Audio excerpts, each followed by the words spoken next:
കാസർഗോഡ് ജില്ലയിലെ കാഴ്ച പരിമിതർക്കായി ബ്രെയിൽ സാക്ഷരതാ പദ്ധതി ആരംഭിച്ചു. സാക്ഷരതാ മിഷന്റെയും കേരള ഫെഡറേഷൻ ഓഫ് ബ്ലൈൻഡ്സിന്റെയും സംയുക്താഭിമുഖ്യത്തിൽ കാസർഗോഡ് ജില്ലാ പഞ്ചായത്തിന്റെ സഹകരണത്തോടെയാണ് പദ്ധതി ആരംഭിച്ചത്.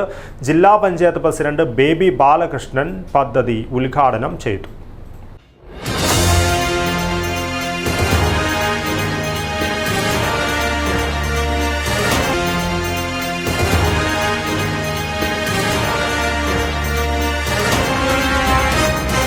കാസർഗോഡ് ജില്ലയിലെ കാഴ്ച പരിമിതർക്കായി സാക്ഷരതാ മിഷന്റെയും കേരള ഫെഡറേഷൻ ഓഫ് ബ്ലൈൻഡിന്റെയും സംയുക്താഭിമുഖ്യത്തിൽ കാസർഗോഡ് ജില്ലാ പഞ്ചായത്തിന്റെ സഹകരണത്തോടെ ബ്രെയിൽ സാക്ഷരതാ പദ്ധതി ആരംഭിച്ചു.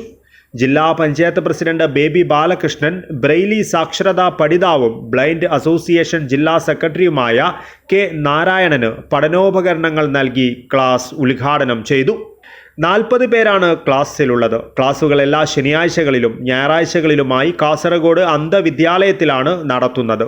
കാസർഗോഡ് ജില്ലാ പഞ്ചായത്ത് ഹാളിൽ നടന്ന ഉദ്ഘാടന ചടങ്ങിൽ ജില്ലാ പഞ്ചായത്ത് ആരോഗ്യ വിദ്യാഭ്യാസ standing committee chairperson advocate S N. Saritha അധ്യക്ഷത വഹിച്ചു.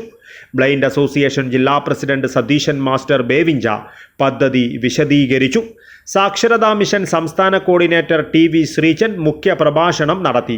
ജില്ലാ പഞ്ചായത്ത് സ്റ്റാൻഡിംഗ് കമ്മിറ്റി ചെയർമാൻമാരായ എം. മനു, കെ. ശകുന്തള, ജില്ലാ information officer M. Madhusoodanan, DIET principal doctor Raghuram Bhat, ജില്ലാ സാമൂഹ്യനീതി officer Arya P. Raj, blind school പ്രധാനാധ്യാപിക K. Omana teacher, blind association ഭാരവാഹികളായ കെ. നാരായണൻ, ഉമേശൻ മാസ്റ്റർ, ജില്ലാ സാക്ഷരതാ സമിതി അംഗങ്ങളായ K. V. Raghavan master, T. M. A. Kareem, Braille സാക്ഷരതാ അധ്യാപകരായ കെ. തമ്പാൻ, പി. ഭാസ്കരൻ എന്നിവർ സംസാരിച്ചു.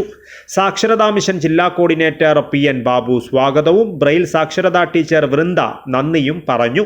തുടർന്ന് പഠിതാക്കളുടെ കലാപരിപാടികൾ നടന്നു.